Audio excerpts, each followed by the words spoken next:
Jake Morrison walked into the training room with his shoulders straight and his head held high. He was only 17 years old, but he carried himself like someone much older. The room was huge, with white walls and bright lights that made everything look clean and sharp. Around him, other young beings from different worlds sat in circles, talking quietly among themselves. The colony station Epsilon 7 was a place where different alien races came to learn about each other. It floated in space, between several star systems, serving as a meeting point for the galaxy's many species. For the past 6 months, Jake had been one of only 12 humans training alongside aliens from 20 different worlds. Jake looked around the room at his fellow trainees. There was Zix, a blue-skinned Altarian who could breathe underwater and had gills on her neck. Next to her sat Corv, whose rocky skin made him look like he was made of stone. The vegan twins, Pip and Pop, had 4 arms each and could change colors when they got excited. All of them were here to learn diplomacy, the art of solving problems without fighting. The heavy doors at the front of the room slid open with a soft hiss. Commander Vexstar walked in, and the room immediately became quiet. He was a Kralian, one of the warrior races that had joined the Galactic Council 50 years ago. Standing nearly 8 feet tall, his body was covered in what looked like natural armor. His skin was dark green and had plates that overlapped like the scales of a dragon. His eyes were yellow and seemed to glow in the light. Vexstar had been training young diplomats for 15 years. He was known throughout the galaxy as someone who got results, but he was also known for being harsh. Many of the alien students feared him, and with good reason. Krellians believed that strength was the most important thing in the universe, and Vexstar often reminded his students of this fact. "Today we will practice negotiation," Vexstar announced, his voice deep and rough like gravel. "You will be divided into 2 groups. One group will represent the mining colony of Zarian Prime. The other will represent the trading company that wants to buy their minerals." Jake listened carefully as the commander explained the rules. This was a common type exercise. The students had to find a way for both sides to get what they wanted without anyone getting hurt or cheated. It sounded simple, but Jake had learned that these exercises could get very complicated very quickly. Vexstar divided the class into 2 groups. Jake found himself representing the mining colony along with Zix Corv and 3 other students. The trading company group was led by a tall, thin alien named Hess, whose people were known for being very good at business. The exercise began normally enough. Both groups sat at opposite ends of a long table and started talking about what they wanted. The miners needed fair payment for their work. The traders wanted to buy the minerals at a low price so they could make money when they sold them to other worlds. For the first hour, everything went smoothly. Jake mostly listened as the other students talked. He was still learning about how different alien cultures did business, and he wanted to understand their ways before he spoke up. Then the discussion hit a problem. Hess and his group wanted to pay much less than what the minerals were worth. They claimed that transporting the minerals would be expensive and dangerous, so they needed to keep costs low. Korov, speaking for the miners, said this was not fair. His people worked hard and deserved to be paid properly. The argument went back and forth for 20 minutes. Voices started to rise. Some of the students began to look nervous. Jake could see that both sides were getting frustrated and the exercise was not going well. Finally, Jake decided to speak up. He had an idea that might help both groups get what they wanted. "What if we set up a partnership instead of just a simple sale?" Jake suggested quietly. "The trading company could invest in better mining equipment. That would help the miners work more efficiently. In return, the miners could give the company a better price on the minerals. Both sides would make more money in the long run." Several students nodded thoughtfully. Zix smiled at Jake, and even Hess looked interested in the idea. It was a creative solution that could benefit everyone involved, but Commander Vexstar did not look pleased. Morrison, the Kralian commander, said, his yellow eyes fixed on Jake. "Did I ask for your opinion?" Jake felt his face get warm, but he kept his voice steady. "No, sir. But I thought the idea might help solve the problem." "It's a problem," Vexter said, standing up from his chair. Is that you humans always think there is some soft, easy way out of every conflict? You believe that everyone can be friends if you just talk enough. The room became very quiet.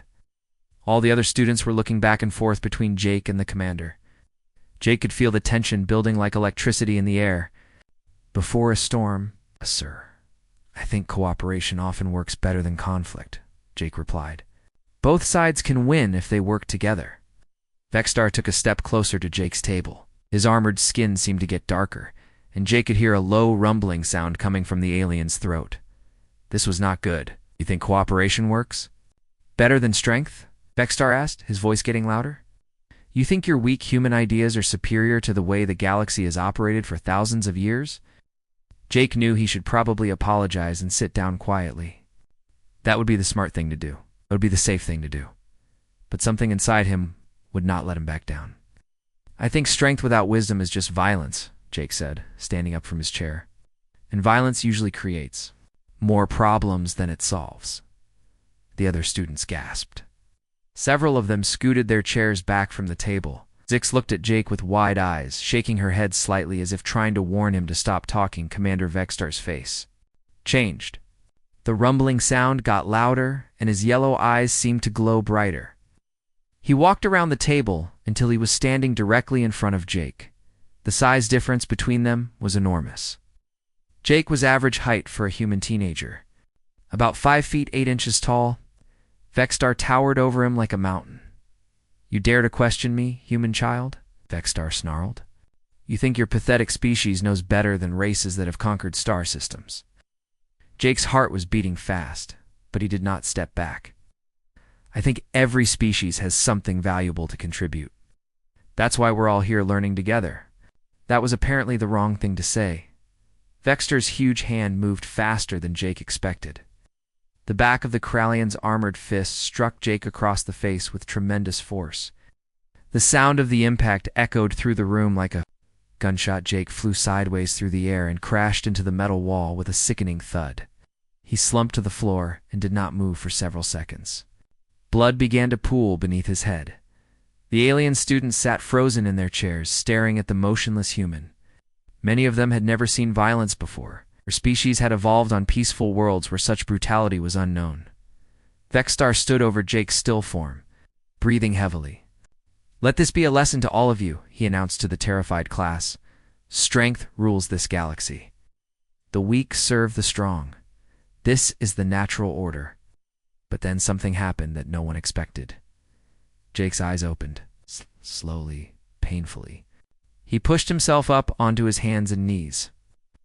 Blood ran down his face from a cut above his right eye, and there was more blood coming from his mouth. His left cheek was already swelling and turning purple.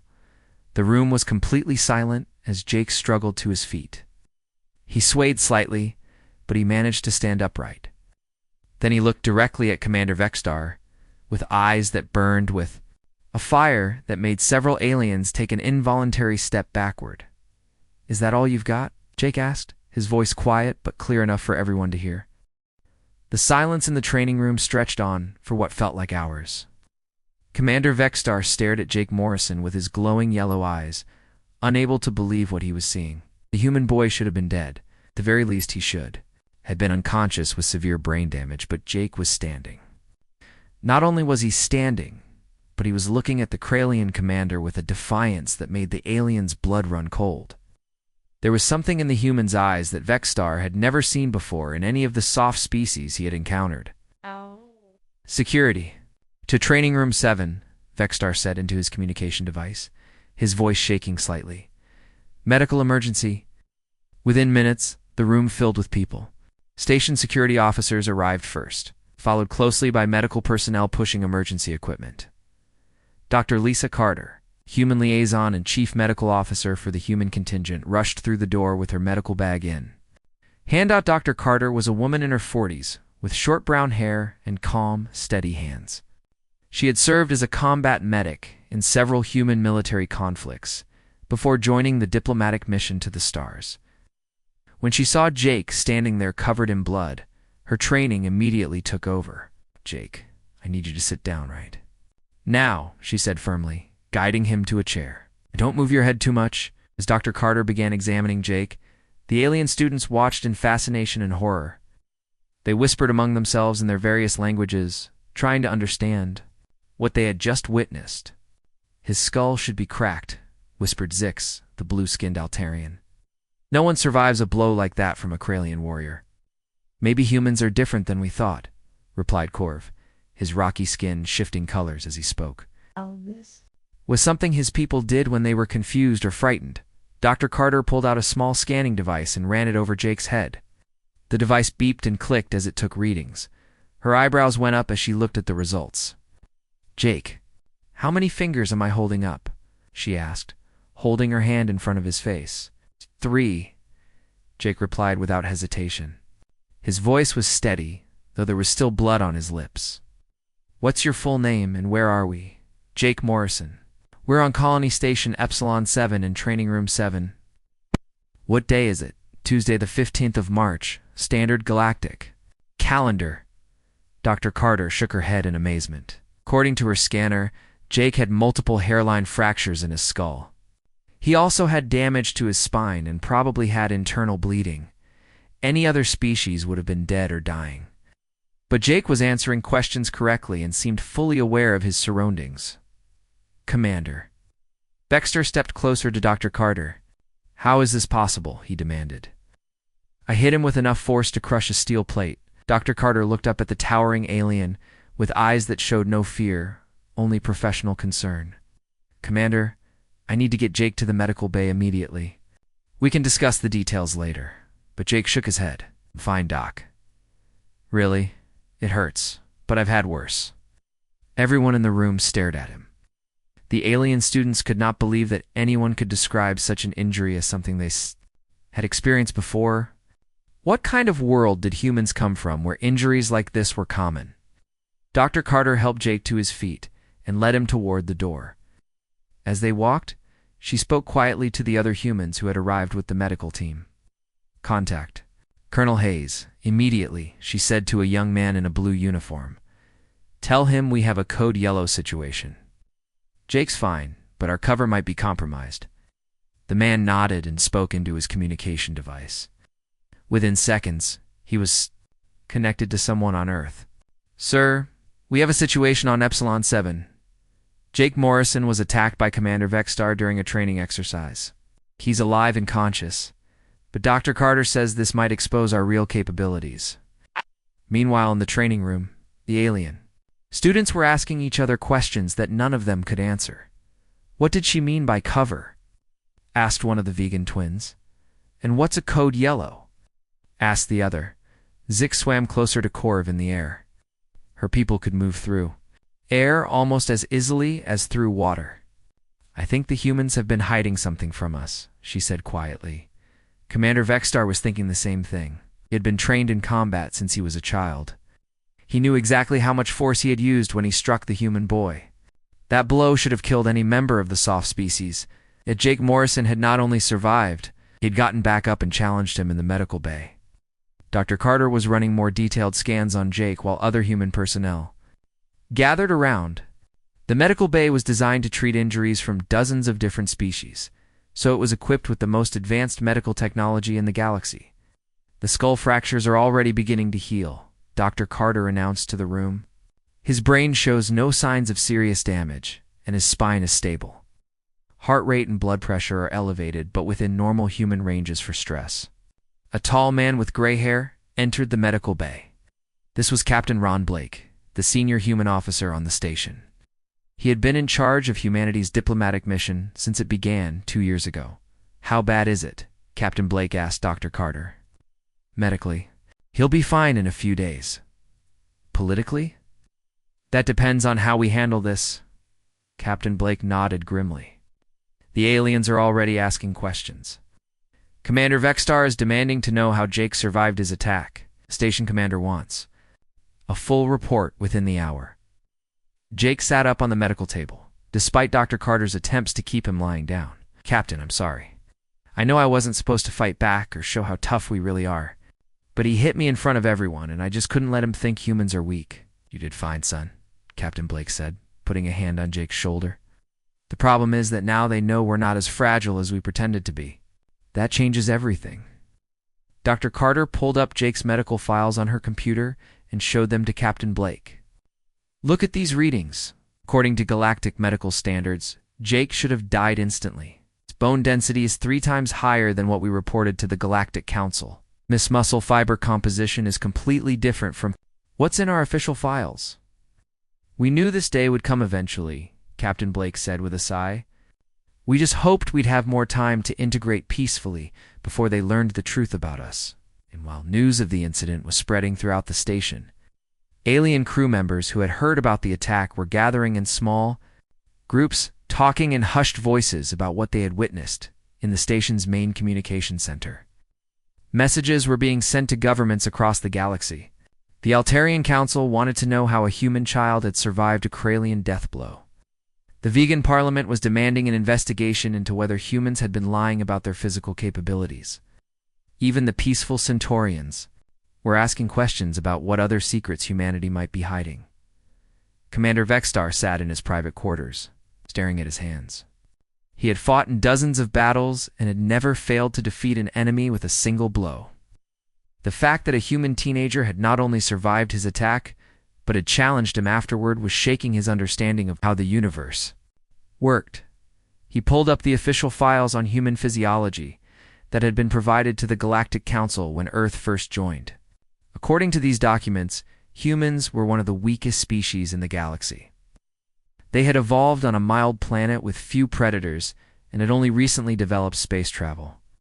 They were classified as a soft species that required protection from the more advanced and powerful races, but if that was true, how had Jake Morrison survived his attack?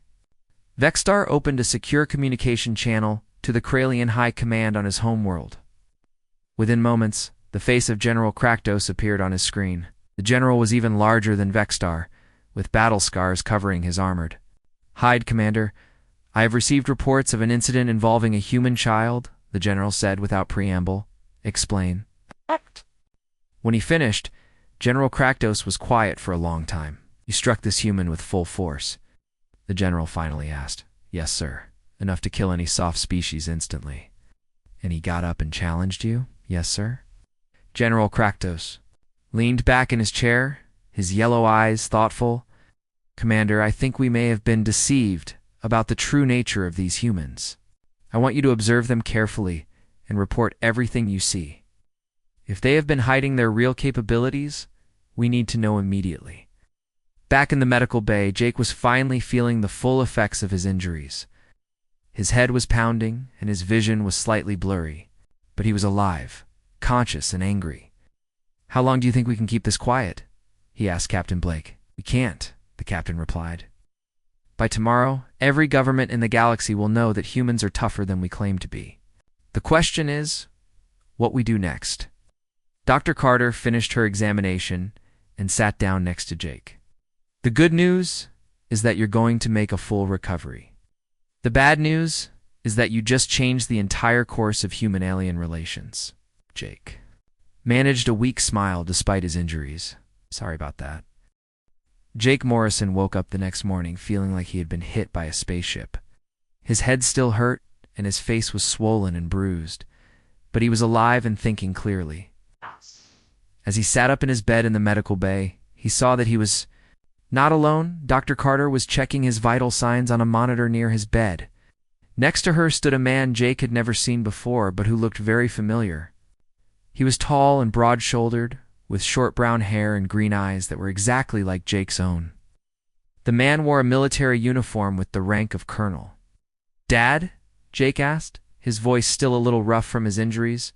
Colonel Ben. Hayes smiled and walked over to his son's bed. Hey there, tough guy. How are you feeling? Like I got hit by a Kralian warrior, Jake replied, trying to make a joke. But his father's expression remained serious. What happened yesterday has caused problems throughout the entire galaxy. Every alien government is asking questions about humans that we're not ready to answer. Dr. Carter showed Jake a datapad with news reports from across the galaxy. Headlines in dozens of alien languages all said basically the same thing. Human child survives. impossible attack and are humans hiding their true nature? The Altarian Council has called an emergency session, Dr. Carter explained. The vegan. Parliament wants to review all treaties with Earth. Even the Centaurians are demanding new medical examinations of all humans in their territory. Jake looked at the news reports with growing concern. This is all my fault. Should have just stayed down when Vexstar hit me. Colonel Hayes sat down on the edge of his son's bed. No, Jake, you did exactly what any human would do. The problem is that we've been lying to the galaxy about who we really are for the past 2 years. Through the window of the medical bay, Jake could see the station's main corridor. Groups of aliens were gathered together, talking quietly and looking toward the human sections of the station. Their body language showed fear, confusion, and suspicion. They're scared of us now, Jake observed. Some of them are, his father agreed, but others are curious. Some are angry that we haven't been honest with them. Dr. Carter pulled up another file on her datapad. Jake, I need to show you something.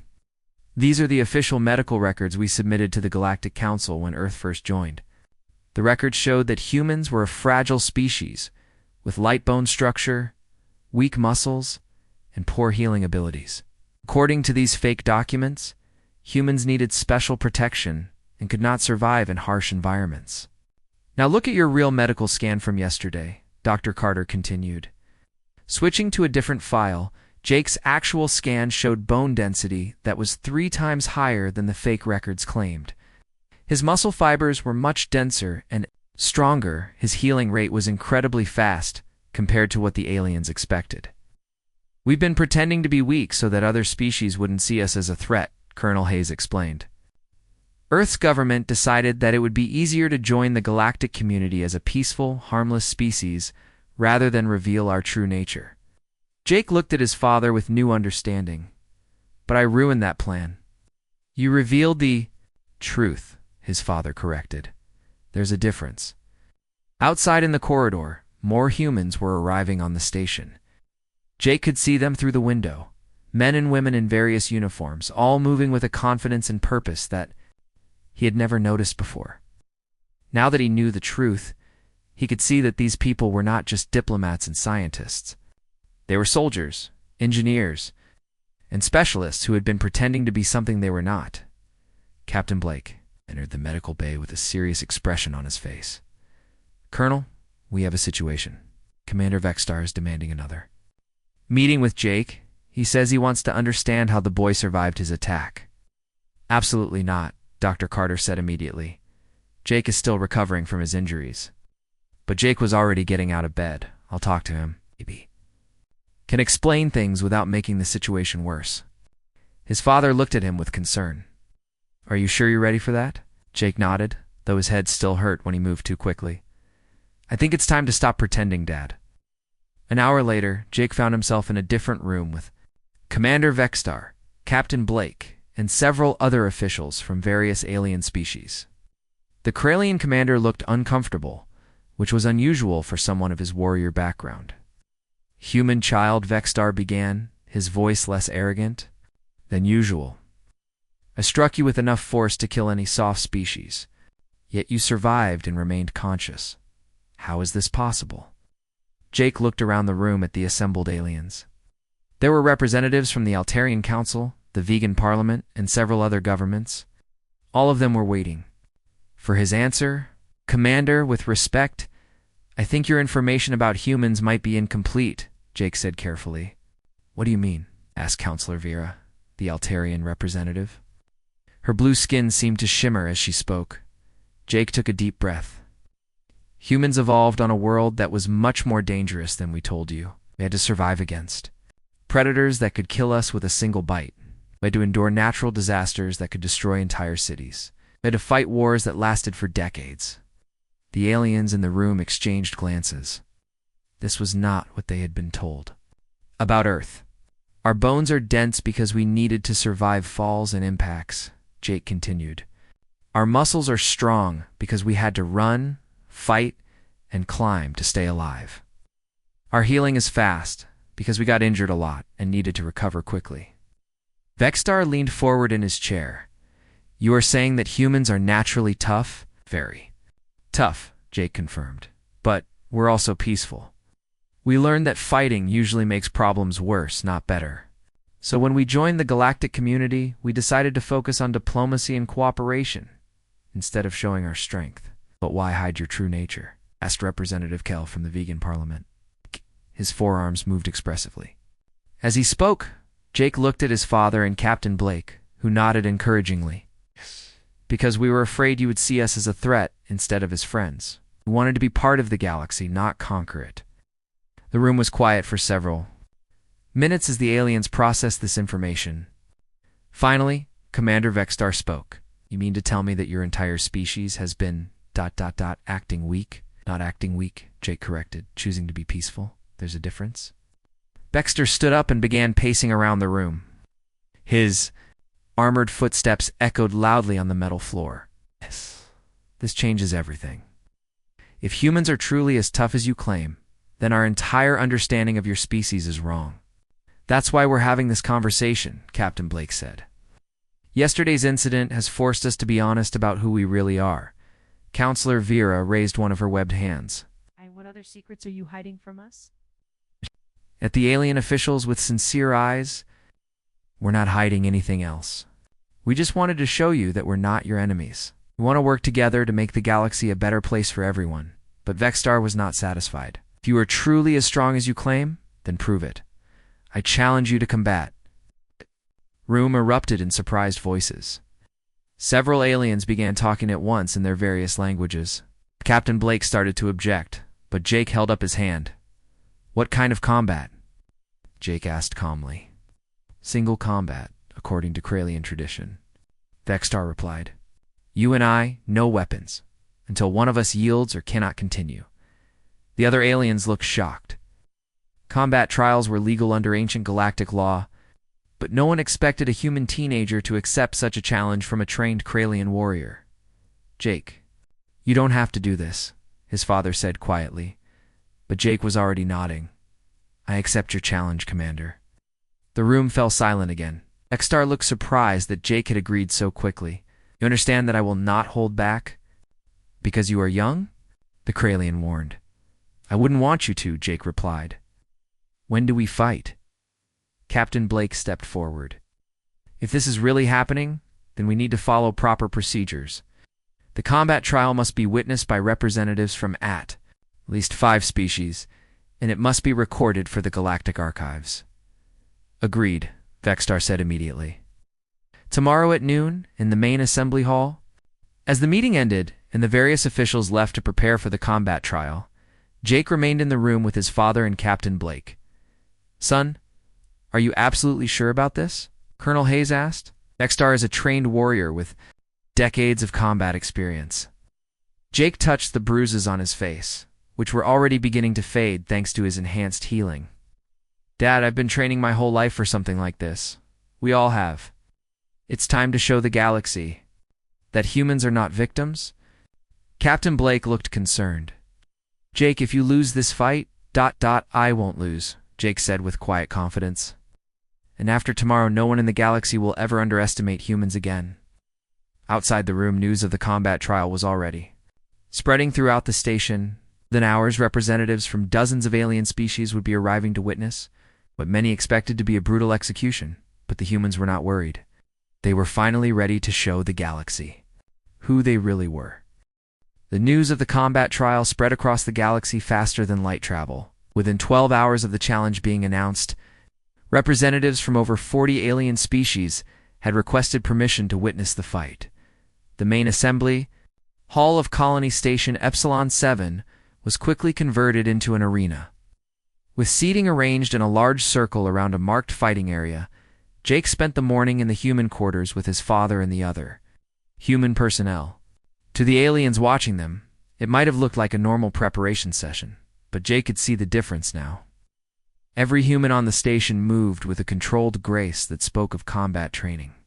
Their casual conversations included tactical discussions that would have surprised their alien colleagues. Remember, son, Colonel Hayes said, as he helped Jake stretch his muscles. Kralians are strong, but they're used to fighting opponents who fear them. You don't fear him, and that's already an advantage. Dr. Carter was checking Jake's injuries.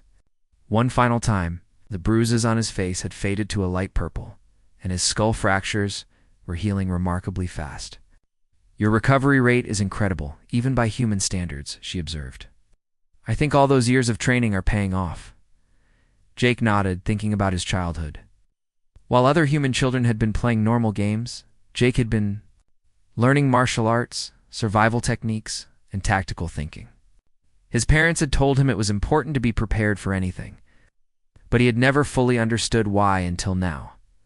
Captain Blake entered the room carrying a datapad with betting information from across the galaxy. "You might find this interesting. The odds against you are currently running at about 500 to 1. That bad?" Jake asked with a grin. "The aliens think you're going to die in the first 30 seconds, his father replied.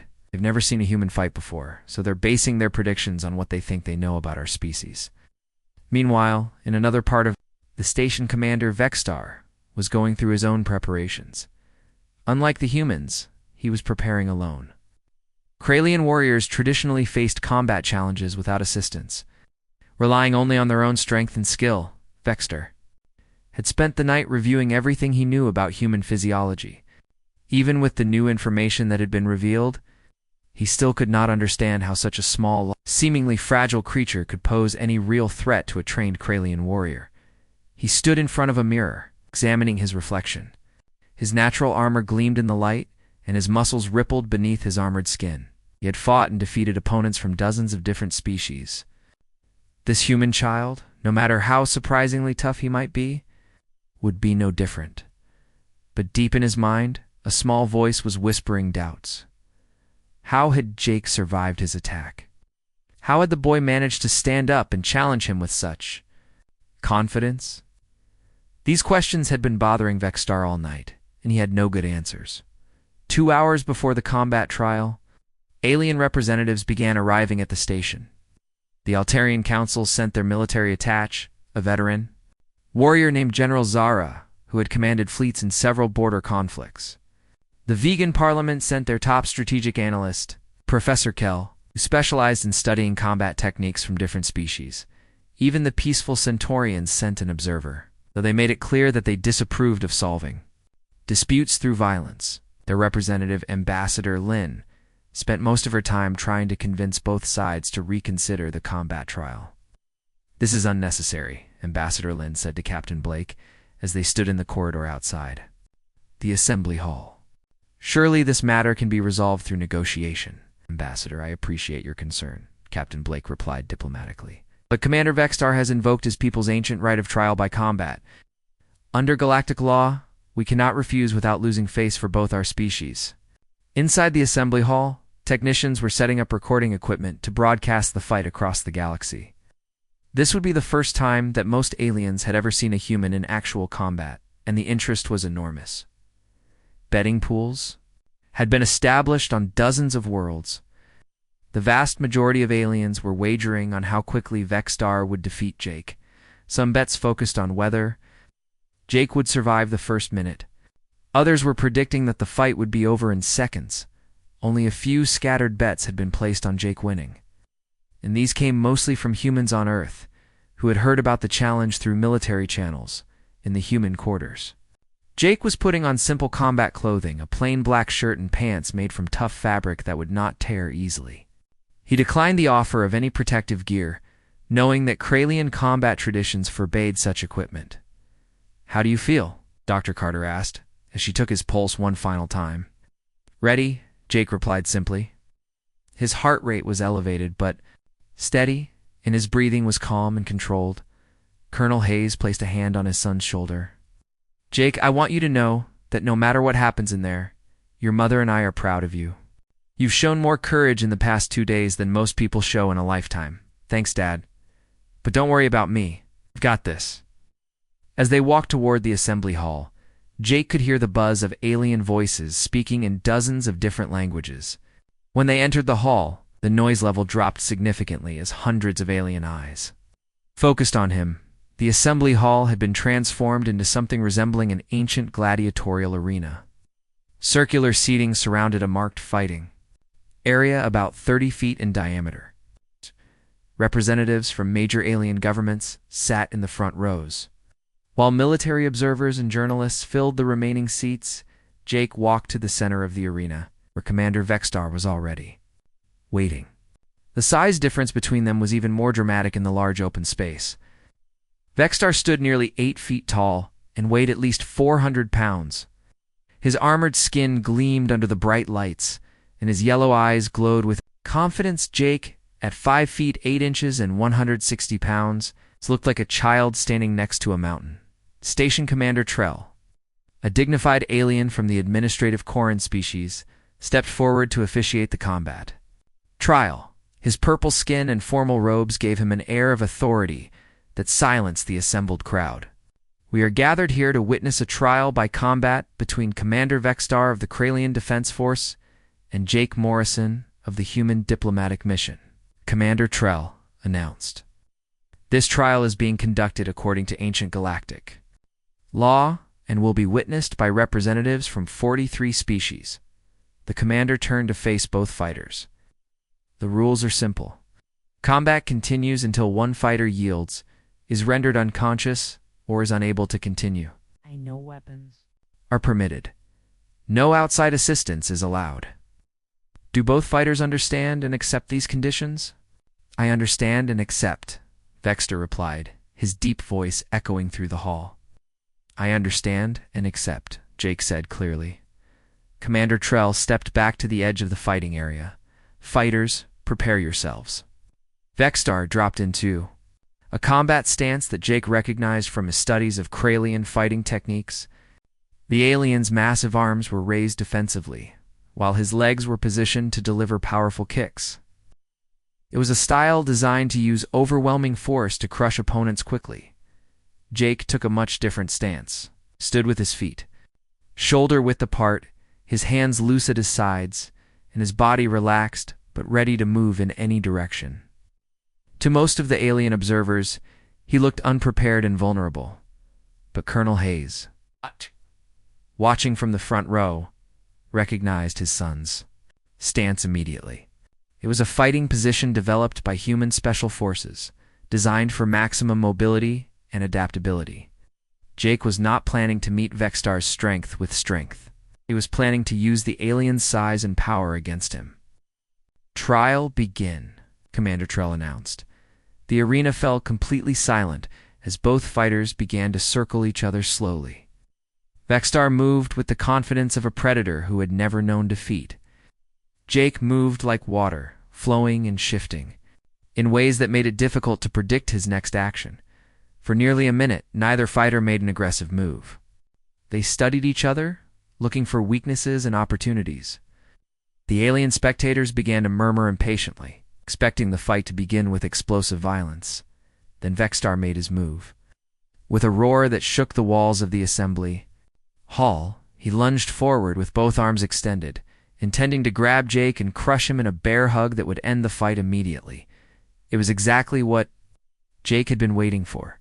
Instead of trying to avoid the attack or meet it head-on, Jake did something that surprised everyone in the arena. He stepped directly into Vexstar's charge, moving faster than most of the aliens could follow. At the last possible second, he dropped low and rolled between the Kralian's legs, coming up behind him in a smooth motion that looked almost like a dance. Vexstar stumbled forward, thrown off balance by Jake's unexpected movement. He spun around quickly, but Jake was no longer where he expected him to be. The human boy was already moving again, staying close to Vexstar but always just out of reach of the alien's powerful arms. The assembly hall was completely silent as Commander Vexstar stared at his numb left arm. In over 20 years of combat, no opponent had ever managed to disable one of his limbs with a single strike. Looked at Jake Morrison with new eyes, seeing not a fragile human child but a trained warrior who understood exactly what he was doing. Jake stood in the center of the fighting area, calm and ready. His breathing was steady, and his movements remained fluid and relaxed. He had not even broken a sweat yet, while Vexstar was already breathing harder from his failed attacks. Impossible, whispered General Zera from the Altarian delegation. How does he know Kralian anatomy well enough to target nerve clusters? Professor Kell from the Vegan Parliament was furiously taking notes on his datapad. This suggests an extensive study of alien physiology. Humans have been preparing for combat scenarios we never imagined. Vexstar shook his left arm, trying to restore feeling to the limb. Gradually, sensation began to return, but he now knew that Jake could repeat that attack whenever he chose. The human was playing with him, demonstrating superior knowledge and skill without inflicting permanent damage. "You have been studying our weaknesses," Vexstar accused, his voice echoing through the arena. "Been studying anatomy," Jake replied calmly. "Every species has pressure points and nerve clusters. It's basic medical knowledge." But the alien observers knew better. What Jake was demonstrating went far beyond basic medical knowledge. This was the kind of detailed combat information that took years to acquire and perfect. Vexstar decided to change his strategy. Instead of trying to grab Jake, he began throwing powerful punches and kicks, hoping to overwhelm the human with sheer speed and force. His right fist shot toward Jake's chest with the force of a sledgehammer. Jake stepped aside at the last moment, letting the punch pass harmlessly by his shoulder. As Vexstar's momentum carried him forward, Jake grabbed the alien's wrist and used his own movement against him. With a smooth motion that looked almost effortless, Jake threw the 400-pound Kralian warrior across the fighting area. Vexstar crashed into the floor with a sound like thunder. The entire assembly hall shook from the impact. Several alien spectators jumped out of their seats in shock. They had never seen anyone throw a Kralian warrior, much less make it look easy. But Vexstar was far from defeated. His armored skin had protected him from serious injury, and his warrior training kicked in immediately. He rolled to his feet and charged at Jake again, this time keeping his attacks lower and more controlled. For the next several minutes, the two fighters engaged in a complex dance of attack and defense. Vexstar's powerful strikes whistled through the air where Jake had been standing moments before. Jake's counterattacks were precise and targeted, gradually wearing down his larger opponent. Without taking any significant damage himself, the alien spectators watched in growing amazement as the human boy continued to outmaneuver the Kralian commander. Dain't. Jake moved like he could predict Vexstar's attacks before they happened, always staying one step ahead of the alien's devastating strikes. "He's not just avoiding the attacks," observed Ambassador Lin from the Centaurian delegation. "He's controlling the entire fight." She was right. Jake was dictating the pace and flow of the combat, forcing Vexstar to fight on his terms rather than the Kralian's preferred style of overwhelming force. Every time Vexstar tried to establish his own rhythm, Jake would change directions or shift tactics, keeping the alien off balance. Colonel Hayes watched his son with pride and concern. Jake was winning the fight, but Ben knew that Kralian warriors were trained to fight until they could no longer stand. Vexstar would not give up easily. Desperate opponents often became more dangerous, as if reading his father's thoughts. Jake decided it was time to end the combat trial. Vexstar threw another powerful punch, putting all his remaining strength behind the attack. Jake ducked under the blow and stepped inside the alien's guard. What happened next took less than 2 seconds. But it changed everything. Jake struck Vexstar with a combination of precise attacks that targeted multiple nerve clusters simultaneously. His hands moved so fast that most aliens could barely follow the motion. First, he hit pressure points on both sides of Vexstar's neck. Then he struck nerve clusters under the alien's arms and along his ribs. Finally, he delivered a sharp blow to a specific point on Vexstar's spine. Commander Vexstar, the mighty Kralian warrior who had never been defeated in single combat, collapsed to the floor like his strings had been cut. His legs no longer responded to his commands, and his arms hung limply at his sides. He was conscious and breathing normally, but he could not move. The assembly hall erupted in chaos. Aliens throughout. The arena began talking loudly in their various languages, expressing shock and disbelief at what they had witnessed. Several representatives jumped to their feet, demanding explanations for how a human teenager had defeated one of the galaxy's most feared warriors. Jake knelt down next to Vexstar, his expression concerned rather than triumphant. "Commander, the paralysis is temporary. You'll regain full movement in about 10 minutes. I targeted nerve clusters that control motor function, not the ones that cause permanent damage. Vexstar stared up at Jake with yellow eyes full of respect and wonder. How he whispered. "Training?" Jake replied simply. "Lots and lots of training." Station Commander Trell approached the center of the fighting area, looking stunned. "The trial by combat is concluded. Jake Morrison of the human delegation is declared the victor." But Jake was not finished. He stood up and addressed the assembled alien representatives, his voice carrying clearly through the arena. "I want everyone here to understand something important," Jake announced. "What you just saw was not special. Not the strongest human, or the fastest, or the most skilled. I'm just a 17-year-old kid who's had good training. There are millions of humans who could do what I just did, and many who could do it better." The arena fell silent again as the aliens processed this information. If Jake was telling the truth, then everything they thought they knew about humans was completely wrong. "We never wanted to hide our abilities from you," Jake continued. "We just wanted to be your friends instead of your enemies. We thought that if you knew how strong we really were, you might be afraid of us. But hiding the truth was a mistake." "Hey, General," Zara stood up in the front row. "Human child, your species has deceived the entire galactic community. How can we trust you now?" Jake looked directly at her, his young face serious but honest. "Because we're telling you the truth now, even though it might cause problems for us. We could have kept pretending to be weak, but we chose to be honest instead." Professor Kell raised one of his 4 hands. "What other capabilities have you been hiding from us?" "We're very good at surviving in hostile environments," Jake admitted. "We can adapt to extreme temperatures, high radiation, and dangerous atmospheric conditions. We heal fast from injuries. We can function effectively under high stress. Yes, we can fight when we need to. But we prefer not to fight," added Captain Blake, who had moved to stand beside Jake. "Everything Jake has told you is true. We want to work with you to make the galaxy a better place for everyone." Commander Vexstar was beginning to regain feeling in his limbs. With Jake's help, he managed to sit up on the arena floor. "Human warrior," he said formally, "I acknowledge your victory and your superior skill.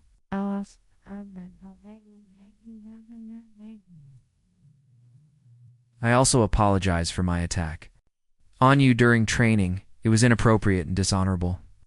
Jake extended his hand to help Vexstar stand. "Commander, I accept your apology. I hope we can work together in the future." As Vexstar regained his feet, he looked around the arena at the assembled alien representatives. "I call upon all species present to witness my words. This human child has shown courage, skill, and mercy in combat. His people deserve our respect, not our fear." The mood in the assembly hall began to shift. Instead of fear and suspicion, many aliens were now looking at the humans with curiosity and admiration. Jake had not only won the fight, but he had won it in a way that demonstrated human values as well as human strength. Over the following days, messages poured in from governments across the galaxy. Instead of demands for explanations, most of them were requests for new negotiations and partnership agreements. The galaxy had learned that humans were far more capable than they had appeared. But they had also learned that human strength came with wisdom and restraint. Dr. Carter completed her final medical examination of Jake 3 days after the combat trial. "No permanent injuries," she reported. "Just some bruising that's already healing." "Good," Jake replied, "because Captain Blake says we have a lot of work to do. Apparently every species in the galaxy wants to establish new diplomatic relationships with Earth now that they know we're not helpless." Colonel Hayes smiled at his son. "I think this turned out better than anyone expected. You showed them that humans are strong, but you also showed them that we use our strength wisely." Jake looked out the window of the medical bay at the busy corridors of Colony Station. Epsilon 7. Aliens and humans were walking together, talking and working side by side with a new understanding between them. "I'm glad we don't have to pretend anymore," Jake said. "It feels good to be honest about who we are."